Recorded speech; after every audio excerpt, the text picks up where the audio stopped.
अयोध्या। राम मंदिर में प्राण प्रतिष्ठा के बाद रामलला की मूर्ति का स्वरूप बदल गया। रामलला की मूर्ति गढ़ने वाले अरुण योगीराज ने बताया कि जब उन्होंने प्राण प्रतिष्ठा के बाद रामलला के दर्शन किए तो मंत्रमुग्ध रह गए। उन्हें भरोसा नहीं हुआ कि रामलला को उन्हीं ने गढ़ा है।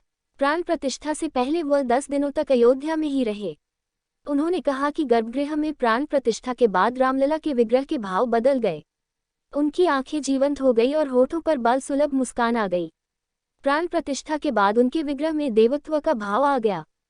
रामलला की मूर्ति 2.5 अरब साल पुराने काले ग्रेनाइट पत्थर से बनाई गई है, जिसे कृष्णशिला का नाम दिया गया। इसे कर्नाटक के जयपुरा होबली गांव से अयोध्या लाया गया।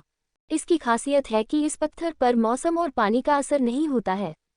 अगर विग्रह पर दूध या जल से अभिषेक किया जाएगा तो भी कृष्णशिला पानी नहीं सोखेगा। अरुण योगीराज ने इस 51 इंच की रामलला की मूर्ति को बनाने में 7 महीने लगे। उन्हें रामलला की खासियत बताते हुए दायित्व सौंपा गया था। 5 साल के बच्चे की छवि गढ़ने के लिए उन्होंने काफी रिसर्च किया। शिल्पशास्त्र की कई किताबें पढ़ी। मुस्कान और हावभाव समझने के लिए स्कूलों में जाकर बच्चों से मिले। कई स्केच बनाए। कृष्णशिला पर हाथ आजमाने से पहले उन्होंने टेक्नोलॉजी का सहारा भी लिया।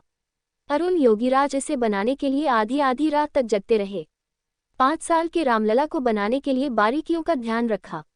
इसके बाद भी वर्कशॉप में रखी मूर्ति की छवि और प्राण प्रतिष्ठा के बाद विग्रह के स्वरूप में फर्क साफ नजर आया। जय श्री राम।